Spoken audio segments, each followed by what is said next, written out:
স্নেহের ছাত্ররা, আজকে আমরা ভূগোলের দ্বিতীয় ক্লাসে তোমাদের সবাইকে স্বাগত জানাচ্ছি। আমরা আজকে যে অংশটা পড়ব সেটা হচ্ছে যে ভূগোলের যে বিভিন্ন শাখাগুলো রয়েছে, অর্থাৎ ব্রাঞ্চেস অফ জিওগ্রাফি, তো সেগুলো নিয়ে একটুখানি আজকে আমরা আলোচনা করব।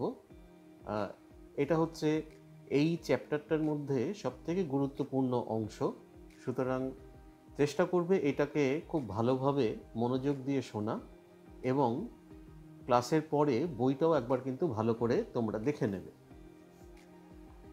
আমি আগের দিনই বলেছিলাম যে ভূগোলের পরিধি, প্রকৃতি, ভূগোলের সংজ্ঞা ইত্যাদি বিষয়ের মধ্যে আমরা দেখেছিলাম যে একটা ইন্টারডিসিপ্লিনারি বিষয় একটা ভূগোলের মধ্যে কিন্তু রয়েছে, অর্থাৎ বিভিন্ন বিষয়ে তার একটা যেন সংশ্লেষ ঘটেছে আমাদের এই ভূগোলের মধ্যে। তো স্বাভাবিকভাবেই সেই সমস্ত বিষয়গুলোর কিছু নির্যাস কিন্তু আমাদের এই বিষয়ের মধ্যে এসে পড়ে। তো তার ভিত্তিতেই মূলত বিভিন্ন শাখা প্রশাখা তৈরি হয়েছে মূল ভূগোল শাস্ত্রের উপরে। তো সেগুলো নিয়ে আজকে মূলত আমরা একটুখানি আলোচনা করব।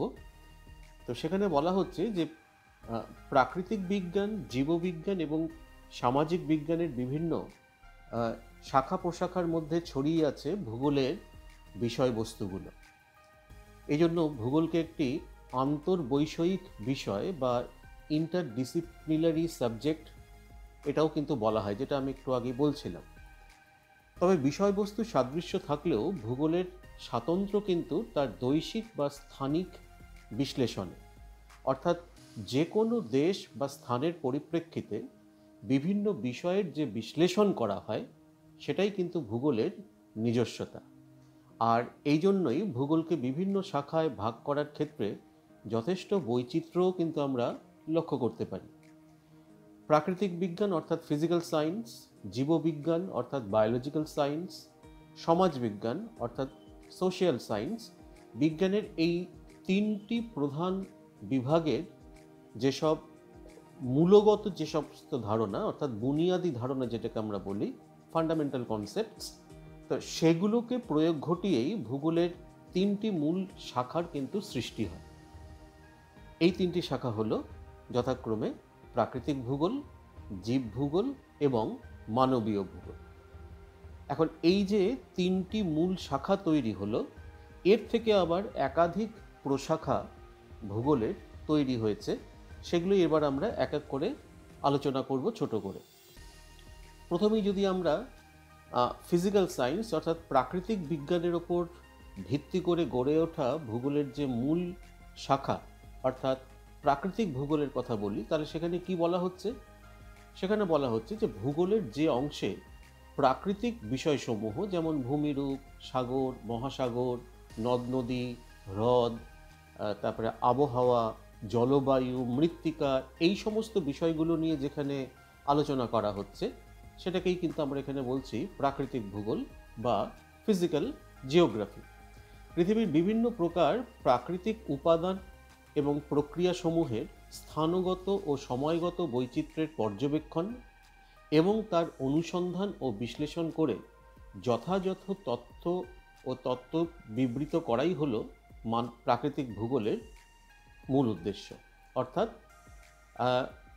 প্রাকৃতিক ভূগোলের যে উপাদানগুলোর কথা বললাম, অর্থাৎ ভূমিরূপ, সাগর, মহাসাগর, জলবায়ু, মৃত্তিকা ইত্যাদি, এগুলোর পৃথিবীর বিভিন্ন অঞ্চলে তার যে বন্টনগত বিস্তার, কোথায় কী ধরনের মৃত্তিকা রয়েছে বা কোথায় কী ধরনের জলবায়ু রয়েছে, কোথায় কী ধরনের ভূমিরূপ রয়েছে, এগুলোকে পর্যবেক্ষণ করা, সেগুলো অনুসন্ধান করে তার বিশ্লেষণ করা এবং তার ভিত্তিতে নির্দিষ্ট কিছু তথ্য এবং সেই তথ্যের উপর ভিত্তি করে কিছু কংক্রিট কিছু তত্ত্ব তৈরি করা, এটাই কিন্তু প্রাকৃতিক ভূগোল বা ফিজিক্যাল জিওগ্রাফির মূল কাজ।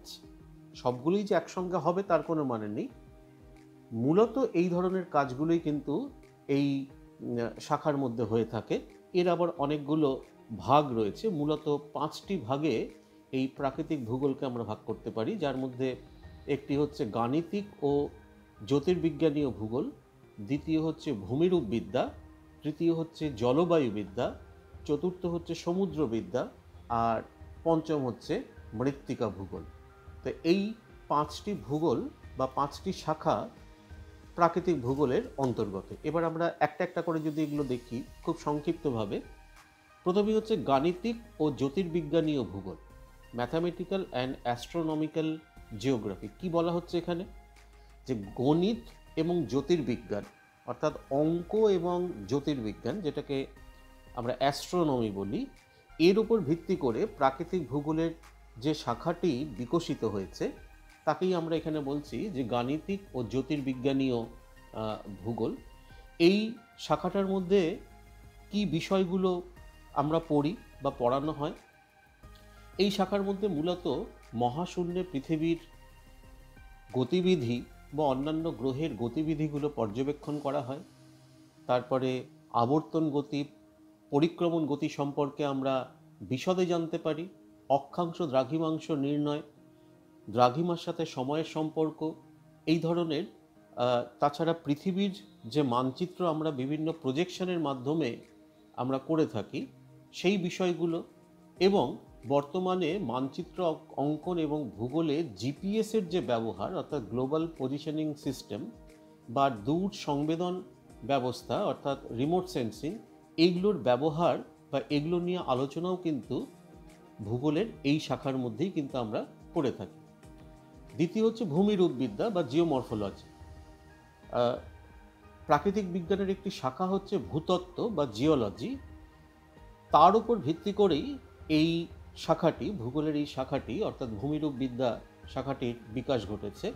এই শাখার মধ্যে ভূমিরূপের উদ্ভব, অর্থাৎ কোনো একটি নির্দিষ্ট অঞ্চলের ভূমিরূপ, সেটার অরিজিনটা কী করে সেই ভূমিরূপের সৃষ্টি হলো, সেই ভূমিরূপের যে বিভিন্ন ধরনের রূপ সেগুলোকে বিশ্লেষণ করা, এবং তার উপরে অন্যান্য কোন ভৌগোলিক পরিবেশের কী প্রভাব রয়েছে, এই সমস্ত বিষয়গুলো সেখানে যখন একটি নির্দিষ্ট প্যাটার্নের সাথে আলোচনা করা হয়, একটা নির্দিষ্ট বিজ্ঞানসম্মত পদ্ধতিতে যখন আলোচনা করা হয়, তখনই সেটা হয়ে যাচ্ছে কিন্তু জিওমরফোলজি বা ভূমিরূপবিদ্যা। এরপর হচ্ছে জলবায়ুবিদ্যা। এটা সম্পর্কে তোমরা অনেকেই জানো, তার কারণ 9-10-এ তোমরা এগুলো কিছু পড়ে এসেছো। অর্থাৎ বায়ুমণ্ডলের নিম্ন স্তরের যে বিভিন্ন যে বায়বীয় স্তর এবং তার মধ্যে যে বায়বীয় উপাদানগুলো রয়েছে, যেমন বায়ুর উষ্ণতা, বায়ুর আর্দ্রতা, বায়ুর চাপ, বৃষ্টিপাত ইত্যাদি, সেগুলো নিয়ে পুঙ্খানুপুঙ্খ আলোচনা করা হয় ভূগোলের যে শাখায়, সেটাকেই আমরা বলছি ক্লাইমেটোলজি বা জলবায়ুবিদ্যা। চতুর্থ হচ্ছে সমুদ্রবিদ্যা বা ওশেনোগ্রাফি। এখানে কি করা হচ্ছে না, এটা উদকবিদ্যার, প্রাকৃতিক বিজ্ঞানের মধ্যে হাইড্রোলজি বা উদকবিদ্যা বলে একটি শাখা রয়েছে, বা জলবিজ্ঞান বলে একটি শাখা রয়েছে। তার সাহায্য নিয়ে ভূগোলের এই শাখাটির বিকাশ ঘটেছে। আমরা সবাই জানি যে পৃথিবীর 3 ভাগ স্থান অধিকার করে রয়েছে সাগর, মহাসাগর। তো সেই সমস্ত সাগর মহাসাগরের প্রকৃতি অনুসন্ধান করা, জলের প্রকৃতি, সাগরের তলদেশের ভূমিরূপের প্রকৃতি অনুসন্ধান করা ইত্যাদি বিভিন্ন বিষয় কিন্তু এই ওশেনোগ্রাফি বা সমুদ্রবিদ্যার মূল বিচার্য বিষয়। আর সবশেষে আমরা বলবো মৃত্তিকা ভূগোল বা সয়েল জিওগ্রাফি। এই মৃত্তিকা ভূগোল বা সয়েল জিওগ্রাফির মধ্যে যে বিষয়গুলো আমরা পড়ে থাকি সেটা হচ্ছে যে মৃত্তিকার যে বিভিন্ন গুণাগুণ বা মৃত্তিকার যে বিভিন্ন শ্রেণীবিভাগ বা বর্গীকরণ করা হয়, তার পেছনে যে প্রাকৃতিক বিজ্ঞানটা রয়েছে, বিশেষ করে এখানে কিন্তু রসায়ন বিদ্যার অনেকটা ভূমিকা রয়েছে। সেই বিষয়গুলোকে নিয়ে মাটির গুণাগুণ পর্যবেক্ষণ করা এবং তার উপর ভিত্তি করে তার শ্রেণীবিভাগ তৈরি করা, সেগুলো যেখানে আলোচনা করা হয়, যেখানে আমরা পড়ি, সেটাই কিন্তু মৃত্তিকা ভূগোল বা সয়েল জিওগ্রাফি। সুতরাং প্রাকৃতিক ভূগোলের মধ্যে কিন্তু এই 5টি শাখা আমরা দেখতে পাচ্ছি। এবার যদি আমরা জীব ভূগোল বা বায়োজিওগ্রাফির ক্ষেত্রে আসি, তো তার মধ্যে কি কি শাখা রয়েছে। এখন বিজ্ঞানের যে শাখাটি উদ্ভিদ এবং প্রাণী জগৎ এই দুটি বিষয় নিয়ে আলোচনা করে, আমরা সবাই জানি সেটাকে আমরা বলে থাকি জীববিজ্ঞান। তো এই জীববিজ্ঞানের উপর ভিত্তি করে আমাদের ভূগোলে আবার চারটি শাখা ভূগোল রয়েছে বা চারটি শাখা রয়েছে। সেই চারটি কি কি?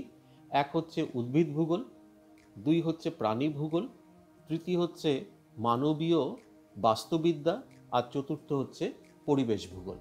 এই চার রকমের যে শাখা তৈরি হয়েছে, এই চার রকমের শাখা কিন্তু ওই বায়োলজিক্যাল সায়েন্স থেকেই কিন্তু তার কিছুটা নির্যাস নিয়ে এবং তার মধ্যে ভূগোলের যে বৈশিষ্ট্য, সেই বৈশিষ্ট্য এবং লক্ষ্য পরিধিকে মাথায় রেখে এই চারটি শাখার সৃষ্টি হয়েছে।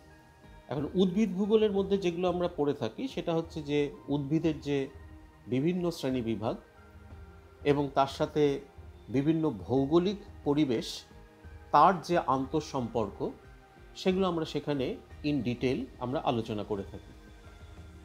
প্রাণী ভূগোল বা জুজিওগ্রাফি, এখানে আমরা পৃথিবীতে যে প্রাণের বিকাশ সেটা নিয়ে যেরকম আলোচনা করি এবং বিভিন্ন যে প্রাণী প্রজাতিগুলো রয়েছে তাদের বন্টন বা তাদের অবস্থান, সেখানে ভৌগোলিক পরিবেশের কি প্রভাব রয়েছে তাদের ওপরে, সেই বিষয়গুলো সেখানে বিস্তারিত আলোচনা করা হয়, সেটা হচ্ছে কিন্তু প্রাণী ভূগোল। তৃতীয় হচ্ছে মানবীয় বাস্তুবিদ্যা। তোমরা জানো যে জীববিজ্ঞানের একটি অন্যতম অধ্যায় হচ্ছে বা অন্যতম একটি শাখা হচ্ছে বাস্তুবিদ্যা বা ইকোলজি, যার মধ্যে ভূপৃষ্ঠের বিভিন্ন অংশে বসবাসকারী বিভিন্ন জীবগোষ্ঠীর সঙ্গে পরিবেশের যে বিভিন্ন উপাদানগুলো রয়েছে তাদের যে আন্তঃসম্পর্ক, সেটা সেখানে আলোচনা করা হয় সেই বাস্তুবিদ্যার মধ্যে। এই বাস্তুবিদ্যা বা ইকোলজি থেকেই ভূগোলের মানবীয় যে বাস্তুবিদ্যা বা হিউম্যান ইকোলজি, সেই শাখাটির উৎপত্তি হয়েছে, যার মধ্যে পৃথিবীর মানুষের বাসভূমি রূপে বিবেচনা করে মানুষ ও প্রকৃতির ক্রমপরিবর্তনশীল সম্পর্ক এবং তার পরিণাম নিয়ে গভীরভাবে আলোচনা যেখানে করা হচ্ছে, সেটাই হচ্ছে মানবীয় বাস্তুবিদ্যা বা হিউম্যান ইকোলজি। আর চতুর্থ বা শেষ ভাগ হচ্ছে জীব ভূগোলে, সেটি হচ্ছে পরিবেশ ভূগোল বা এনভায়রনমেন্টাল জিওগ্রাফি। এটা নিয়েও তোমরা আগের নিচের দিকের ক্লাসে তোমরা কিছু কিছু বিষয় পড়েছো। অর্থাৎ পরিবেশ বিজ্ঞানের বিভিন্ন বিষয়গুলোকে নিয়ে এই পরিবেশ ভূগোল তৈরি হয়েছে, যেখানে আমরা পরিবেশ দূষণ বা পরিবেশের বিভিন্ন উপাদানের অবনমন এবং সেখানে ভৌগোলিক পরিবেশের কী প্রভাব রয়েছে বা সেই দূষণ বা অবনমন রোধ করার জন্য আমরা কি কি ব্যবস্থা গ্রহণ করতে পারি ভৌগোলিক দৃষ্টিভঙ্গি দিয়ে, সেই বিষয়গুলো যেখানে আলোচনা করা হয় সেটাই হচ্ছে কিন্তু পরিবেশ ভূগোল বা এনভায়রনমেন্টাল জিওগ্রাফি। এবার আমরা চলে যাচ্ছি ভূগোলের তৃতীয় যে শাখাটি, যেটাকে বলা হচ্ছে যে মানবীয় ভূগোল, যেটা সোশ্যাল সায়েন্স বা সমাজ বিজ্ঞান ভিত্তিক ভূগোলের একটি শাখা। সেটার আলোচনায় ভূগোলের যে অংশে মানুষের বিভিন্ন ক্রিয়াকলাপের স্থানগত পার্থক্য ও সংগঠন এবং সেই সমস্ত বিষয়ের সঙ্গে প্রাকৃতিক পরিবেশের পারস্পরিক সম্পর্ক নিয়ে আলোচনা করা হয়, তাকেই বলা হচ্ছে মানবীয় ভূগোল বা হিউম্যান জিওগ্রাফি। অর্থাৎ পৃথিবীর বিভিন্ন অঞ্চলে মানুষের কার্যকলাপের মধ্যে কিন্তু একটা বিভিন্নতা দেখতে পাওয়া যায়। সাইবেরিয়ার মানুষ একরকম, নিরক্ষীয় অঞ্চলের মানুষ আরেক রকম, মরুভূমি অঞ্চলের মানুষ একরকমভাবে থাকে, পার্বত্য অঞ্চলের মানুষ আরেক রকমভাবে থাকে। শুধু থাকা বললে ভুল হবে, তাদের যে পুরো জীবনযাপনের যে প্রণালী, তার খাদ্যাভ্যাস, তার পোশাক আশাক, তার চেহারা, সমস্ত কিছুর মধ্যে কিন্তু প্রাকৃতিক পরিবেশের একটা ছাপ থেকে যায়, বা যে অঞ্চলে তারা থাকে সেই অঞ্চলের সাথে একটা অভিযোজনগত একটা বৈশিষ্ট্য কিন্তু তার সমস্ত জীবনযাত্রার মধ্যে কম বেশি কিন্তু ফুটে ওঠে। তো সেটাই কিন্তু হচ্ছে মানবীয় ভূগোল। সেইটাকে স্টাডি করাটাই হচ্ছে মানবীয় ভূগোল। অর্থাৎ কোনো একটি অঞ্চলের মানুষের মধ্যে প্রাকৃতিক পরিবেশের কী প্রভাব পড়েছে সেটা অন্য একটি অঞ্চলে আমরা কেন দেখতে পাচ্ছি না, বা দুটি অঞ্চলে মানুষের প্রাকৃতিক পরিবেশের প্রভাব কেন আলাদা আলাদা, তার ফলে দুটি অঞ্চলের মানুষের জীবনযাত্রার গতি প্রকৃতি কেন আলাদা হচ্ছে, এগুলো নিয়ে যখন আমরা বিস্তারিত আলোচনা করি, সেটা হয়ে যাচ্ছে কিন্তু মানবীয় ভূগোল। ঠিক আছে? এখন এই মানবীয় ভূগোলের কিন্তু অনেকগুলো শাখা রয়েছে। আমি একটা একটা করে শাখাগুলোর নাম আগে বলি, তারপরে আমরা সেগুলো নিয়ে আলোচনা করব। 8টি শাখায় বিভক্ত করা হচ্ছে মানবীয় ভূগোলকে। তার প্রথমেই রয়েছে রাশিমাত্রিক ভূগোল বা পরিমাত্রিক ভূগোল, দ্বিতীয় হচ্ছে অর্থনৈতিক ভূগোল, তৃতীয় হচ্ছে জনসংখ্যা ভূগোল, চতুর্থ হচ্ছে রাজনৈতিক ভূগোল, পঞ্চম হচ্ছে ঐতিহাসিক ভূগোল, ষষ্ঠ হচ্ছে সামাজিক ভূগোল, সপ্তম হচ্ছে ভূগোল চিন্তা বা ভূগোল দর্শন, আর অষ্টম হচ্ছে সাংস্কৃতিক ভূগোল। এছাড়াও কিন্তু আরও অনেক নতুন নতুন শাখা এই মানবীয় ভূগোলের মধ্যে কিন্তু এসেছে এখন, সেটা আমরা পরে বলবো। তো মূলত এই 8টা ভাগের কথা আমরা একটুখানি ছোট ছোট করে আলোচনা করে নিই, এগুলো তোমরা জানতে পারবে। প্রথমেই হচ্ছে রাশিমাত্রিক বা পরিমাত্রিক ভূগোল, অর্থাৎ কোয়ান্টিটিভ জিওগ্রাফি।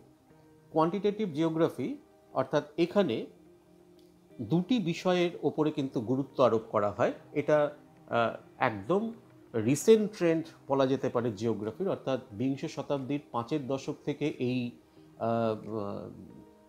ভূগোলের এই যে শাখা অর্থাৎ রাশিমাত্রিক ভূগোল, তার কিন্তু যাত্রাপথ শুরু হয়। এখানে দুটি বিষয়ের ওপরে গুরুত্ব দেওয়া হয়। একটা হচ্ছে পরিমাণ সম্বন্ধীয় তথ্য অর্থাৎ কোয়ান্টিটেটিভ ডেটা, আর আরেকটা হচ্ছে মডেল। এখন এই মডেলটা কি? মডেল বলা হচ্ছে যে সাধারণভাবে মডেল বলতে বোঝানো হয় যে বাস্তবের সরলীকৃত এবং গাণিতিক প্রতিরূপ। বাস্তবের কোনো একটি জিনিস আমরা দেখলাম, সেটাকে একটুখানি সিম্পলিফাইড ওয়েতে, এবং সেটাকে যখন আমি একটা গাণিতিক রূপ দিচ্ছি, বিশেষ করে জ্যামিতিক রূপ যখন আমরা দিচ্ছি, তার কারণ এখানে কিন্তু জিওমেট্রি বা জ্যামিতির প্রভাবটা কিন্তু অত্যন্ত বেশি এই রাশিমাত্রিক ভূগোলের ক্ষেত্রে। তো তখন সেটাকে বলা হচ্ছে রাশিমাত্রিক ভূগোল। এর একটা ব্যাকগ্রাউন্ড রয়েছে বা এর একটা ইতিহাস রয়েছে, সেটা হচ্ছে এই যে ভূগোলকে কিছুটা বিজ্ঞানধর্মী করার জন্য আমেরিকা যুক্তরাষ্ট্রের আইওয়া বিশ্ববিদ্যালয়ের অধ্যাপক ফ্রেডরিক স্কিফা 20 শতকের 5 দশকে ভূগোলের বিষয়বস্তুর মধ্যে জ্যামিতির বিভিন্ন ধারণা এবং রাশিবিজ্ঞান অর্থাৎ স্ট্যাটিস্টিক্সের বিভিন্ন পদ্ধতি সমৃদ্ধ মডেলের প্রয়োগ ঘটিয়ে বিষয়টাকে একটা গাণিতিক রূপ দেওয়ার চেষ্টা করেন।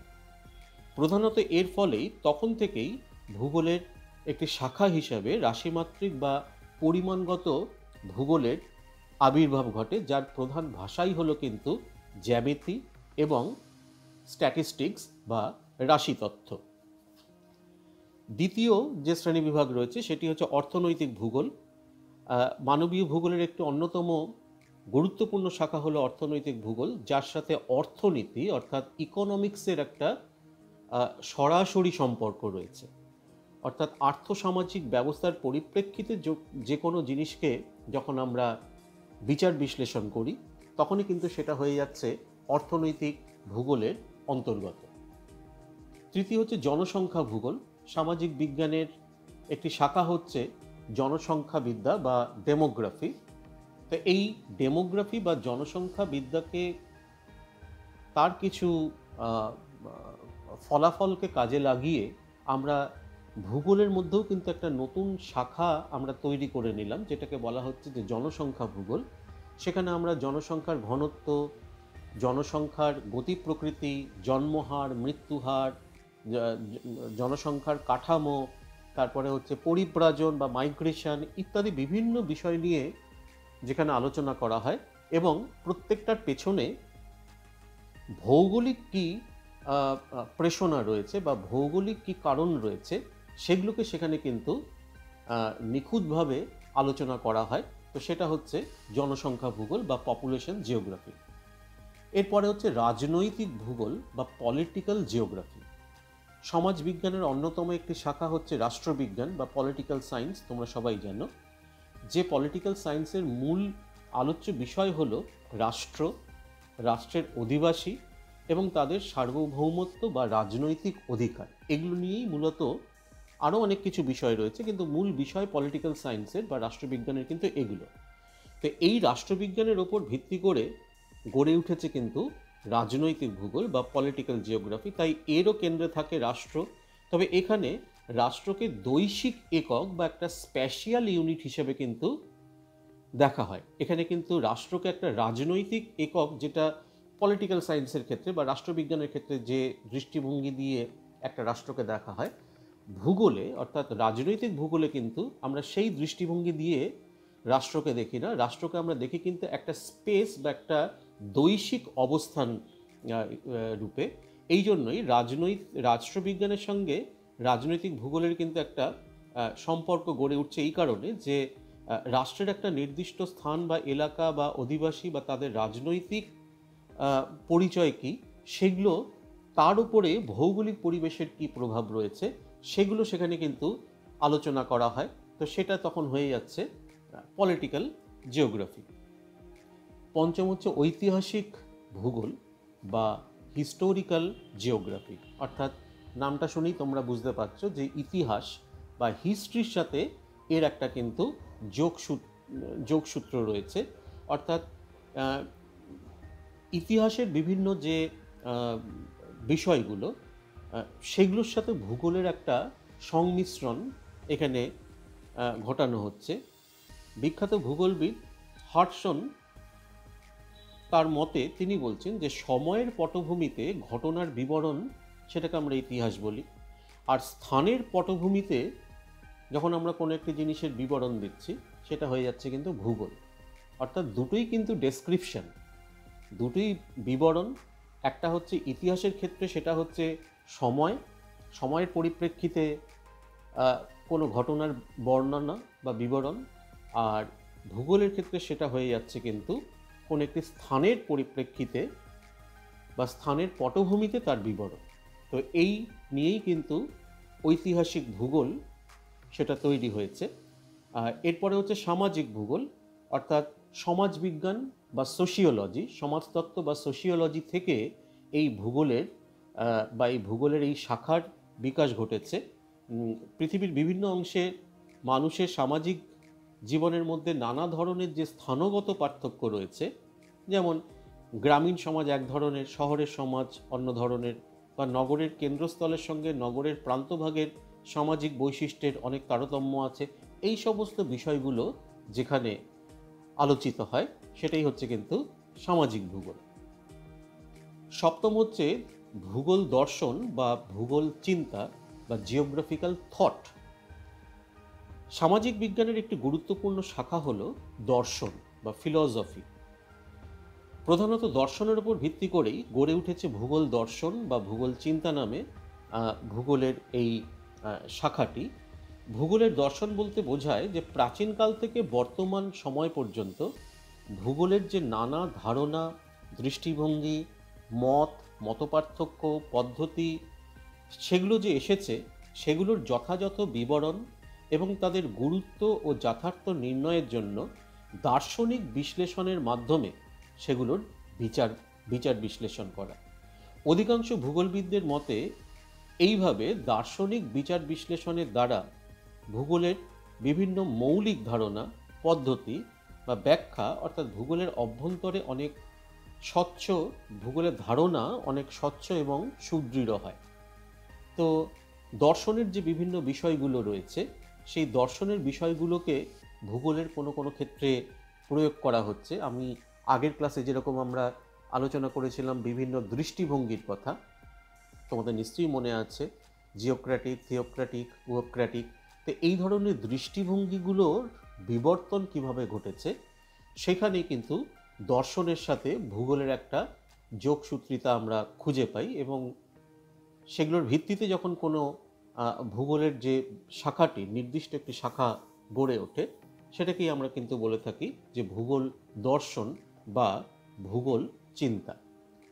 সবশেষে আমরা বলতে পারি যে সাংস্কৃতিক ভূগোল বা কালচারাল জিওগ্রাফি ভূপৃষ্ঠের বিভিন্ন অংশে বসবাসকারী বিভিন্ন মানব প্রজাতি এবং তাদের দৈহিক ও অন্যান্য বৈশিষ্ট্য নিয়ে আলোচনা করা হয়। সমাজবিজ্ঞানের যে শাখায়, সেটাকে আমরা বলে থাকি নৃতত্ত্ব বা নৃবিজ্ঞান, ইংরেজিতে যেটাকে আমরা বলে থাকি অ্যানথ্রোপোলজি। আর এই নৃতত্ত্বের উপর ভিত্তি করেই ভূগোলের যে শাখাটি বিকাশ লাভ করেছে তাকেই আমরা বলছি সাংস্কৃতিক ভূগোল। তাহলে তোমরা বুঝতেই পারছো যে প্রত্যেকটা বিষয়ের সাথে ভূগোলের বিভিন্ন বিষয়গুলোকে মিশিয়ে বা সংমিশ্রণ ঘটিয়ে কিন্তু নতুন নতুন শাখার, ভূগোলের নতুন নতুন শাখার কিন্তু জন্ম হয়ে চলেছে। তো এগুলো হচ্ছে সাংস্কৃতিক ভূগোলের মধ্যে। এর পরেও কিন্তু আরও নতুন নতুন ভৌগোলিক শাখা এই মানবীয় ভূগোলের মধ্যে একটা একটা করে ইনক্লুডেড হচ্ছে। যেমন আমি দুই একটা নাম বলতে পারি, যেমন বসতি ভূগোল অর্থাৎ সেটেলমেন্ট জিওগ্রাফি, যেখানে পৃথিবীর বিভিন্ন অঞ্চলের মানুষের যে বসবাসের যে ঘর, তার উপর ভৌগোলিক পরিবেশের কী প্রভাব, সেগুলো নিয়ে যেখানে ডিটেলস আলোচনা করা হয়, সেটা হয়ে যাচ্ছে কিন্তু সেটেলমেন্ট জিওগ্রাফি বা বসতি ভূগোল।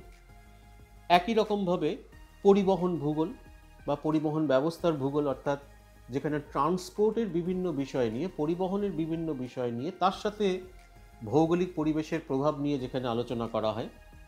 এছাড়া রয়েছে চিকিৎসা সংক্রান্ত ভূগোল অর্থাৎ মেডিকেল জিওগ্রাফি, যেখানে পৃথিবীর বিভিন্ন অঞ্চলে মানুষের স্বাস্থ্য পরিষেবা বা সেখানে বিভিন্ন ধরনের যে রোগের প্রাদুর্ভাব, তার উপরে সেই অঞ্চলের ভৌগোলিক পরিবেশের প্রভাব কীরকমভাবে হতে পারে সেগুলো নিয়ে যেখানে আলোচনা করা হয়, সেটা হচ্ছে মেডিকেল জিওগ্রাফি।